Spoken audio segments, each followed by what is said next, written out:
Grabe mga boss, nagkakagulo na dito sa recto. Ayan o, nagkakagulo na.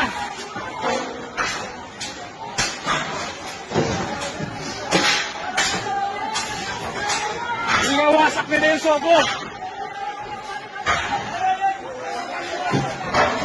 Grabe. May pulis ata sa loob. Sinusugod ng mga kabataan.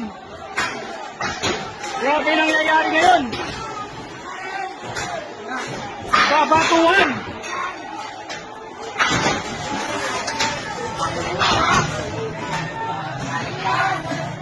Ang tatapang ng mga kabataan.